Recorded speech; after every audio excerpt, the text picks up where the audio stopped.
ሰላም ጤና ይስጥልን። ውድና የተከበራችሁ የሀገሬ ልጆች እንዴት ናችሁ? ደህና ናችሁ ወይ? እኔ ያለሁ እግዚአብሔር ይመስገን። እንዴት ናችሁ? እንኳን በሰላም መጣችሁ። ደህና ናችሁ ወይ? ሁሉ ሰላም፣ ሁሉ መልካም ነው። እኔ ከሁሉ መልካም ነው።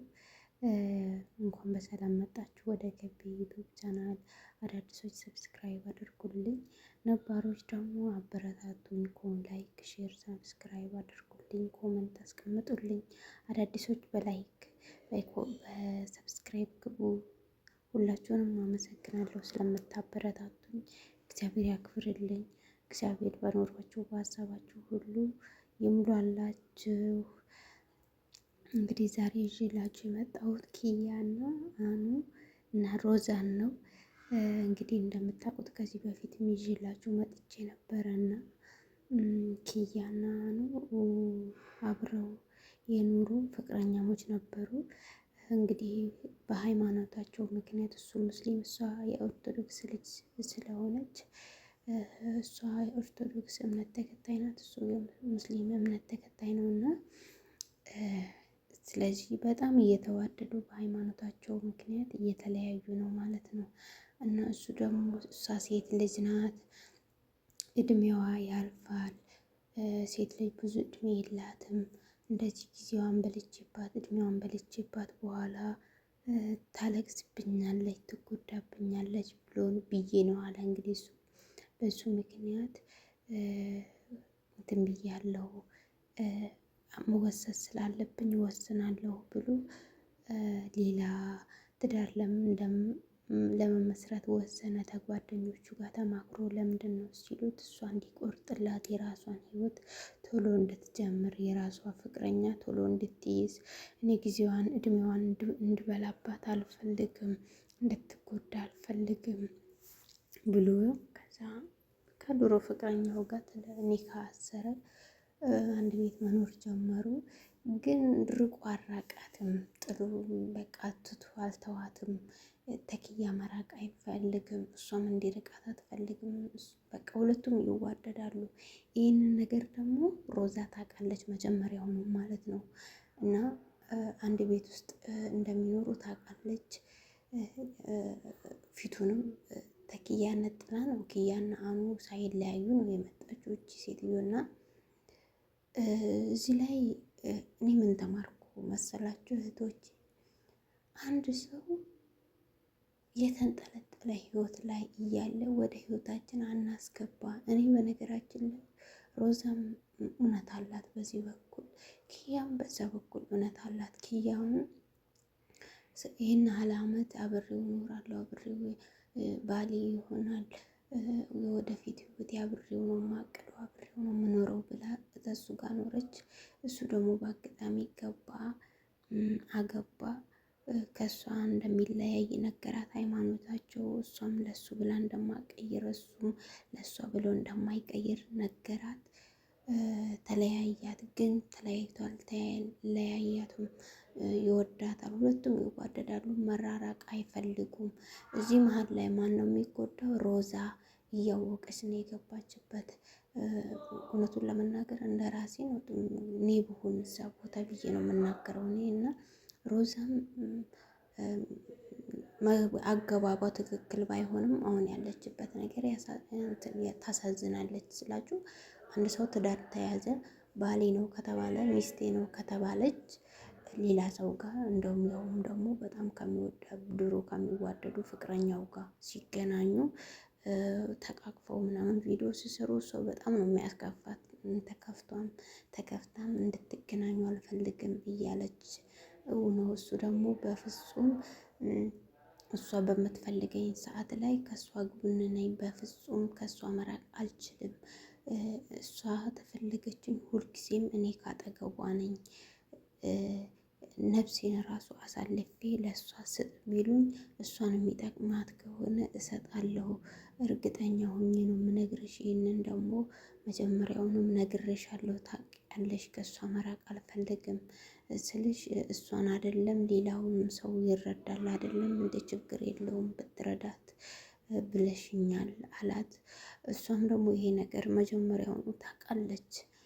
አሁን እኛ አንዳንድ ሴቶች እዚህ ላይ ምን ትምህርት እንወስዳለን? የሰው ነገር የሰው ነው፣ አይጠቅምም። አያችሁ እሱ ሮዛን እንደ ኪያ ወዷት ሳይሆን ተኪያ መላቀቅ ስለፈለገ ነው ሮዛ ተሮዛ የተጋቡት።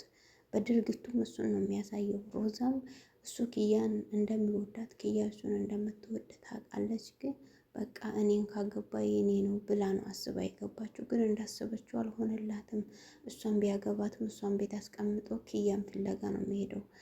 ድብብቆሽ እንኳ አይደለም፣ ፊት ለፊት ነው። አብሯት ቪዲዮ ይሰራል።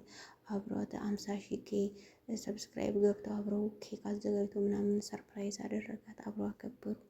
ይሄ እንደዚህ አይነት ነገር ለኛ አይጠቅምም። የሆነ ውሸት የሆነ ህይወት ውስጥ አንግባ ሁላችንም። እሷ ብቻ አይደለችም፣ አብዛኛት ሴቶች አለን እንደዚህ አይነት ነገር።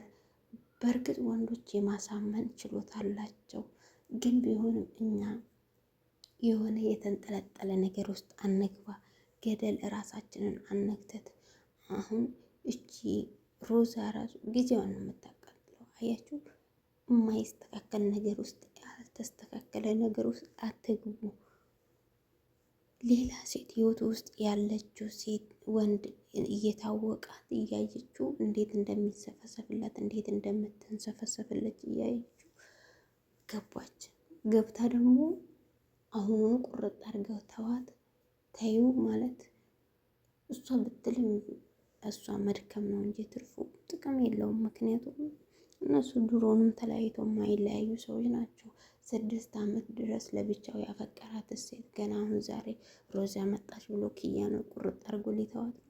ይሄ የማይታሰብ ነው። በሴት ላይ አትደረቡ፣ ራሳችሁን አታቅልሉ፣ የማይገባችሁ ቦታ ላይ ራሳችሁን አታስቀምጡ፣ ራሳችሁን ዝቅ አታስደርጉ። ምክንያቱም አሁን ለመናገር ራሱ አልቻለችም። እሷ ምንድነው ታውቂያለሽ እኮ እኔ ነግሬሻለሁ ሲላት፣ አዎ አውቃለሁ፣ ግን አሁን አንተ ባለ ትዳር ነህ፣ ትዳርህን አክብር ትለዋለች። ግን ምን ዋጋ አለው? ዋጋ የለውም። ምክንያቱም የሆነ ብጥብጥ ያለ ህይወት ውስጥ ራሷ ነች የገባችው። እሷን እንደ እንትን ነው ሰው መጠቀሚያ እንዲያደርጋችሁ አትሆኑ። በፍቅርም በትዳርም ምክንያት ሰው መጠቀሚያ እንዲያደርጋችሁ አትፍቀዱለት። ለራሳችሁ ትልቅ ቦታ ይኑራችሁ። ራሳችሁን አክብሩ። ራሳችሁን ውደዱ። ለምንድን ነው ዝቅ ራሳችንን በሴት ላይ እየተደረብ ባለትዳር ወንድ ላይ እየተንጠለጠልን? ለምንድን ነው ሴትነታችንን ዝቅ የምናደርገው እንዴ? እኛ ብንወደው እኮ ያ ሰው ወዶን ወደ እኛ ከመጣ እንጂ ቢመጣ ራሱ በህይወቱ ውስጥ ሌላ ሴት ካለች በፍጹም በፍጹም በምንም ተአምር ጤናማ ህይወት መኖር መምራት አንችልም። ሁሌም ሁካታ አይጠፋም ከህይወታችን ውስጥ። ብቻውን ያለ ወንድ፣ ሴት በህይወት ውስጥ የሌለች ወንድ፣ ወይ ደግሞ ከኛ በፊት ራሱ ፍቅረኛ ቢኖረው ቁርጥ አድርገው ተለያይተው የቆየ ሰው እንጂ በአንድ በኩል ከፍቅረኛው ጋር በአንድ በኩል ከኛ ጋር እንዲሆን እንደዚህ አይነት ነገር ውስጥ መግባት የለብንም። እድሜያችን አለ፣ እኛም እናፈቅራለን። የምናፈቅረው ሰው ደግሞ ሌላ ሰው የሚያፈቅር ከሆነ እዛ ሲሄድ እንናደዳለን። ቅናት አለ፣ መንቸስ። በቃ የራሳችሁ የሆነ ነገር ፈልጉ። ለእናንተ ብቻ የሚኖር ሰው ፈልጉ። አይጠፋም። እኛ እናይም እንጂ እኛ ሌላ ስንፈልግ ከኛ ስር የሚፈልገን አለ። የቆጡን ላውርድ ብላ የብብቷን ጣለችው እንደሚባለው ማለት ነው። እኛ ሌላ እንፈልጋለን እንጂ ከኛ አጠገብ እኛን የሚፈልጋለን ይፈልገናል ብለን የማናስበው ሰው። ዙር ዙር በሉ፣ ከዙሪያችሁ አያት አድርጉ።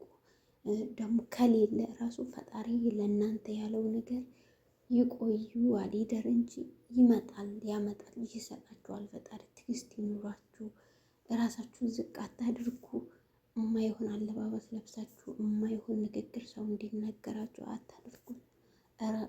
በእውነት ሴት ልጅ ክብር አላት፣ ክብር ይገባታል ከምንም በላይ እና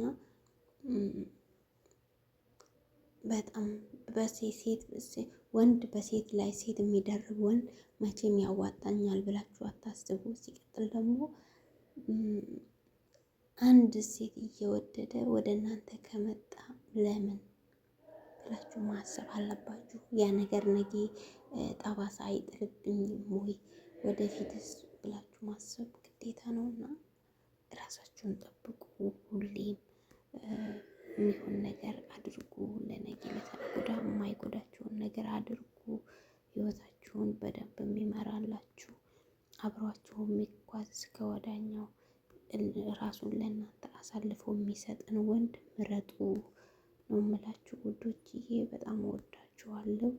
ሁላችሁንም ራሳችሁን አስከብሩ፣ ተከበሩ።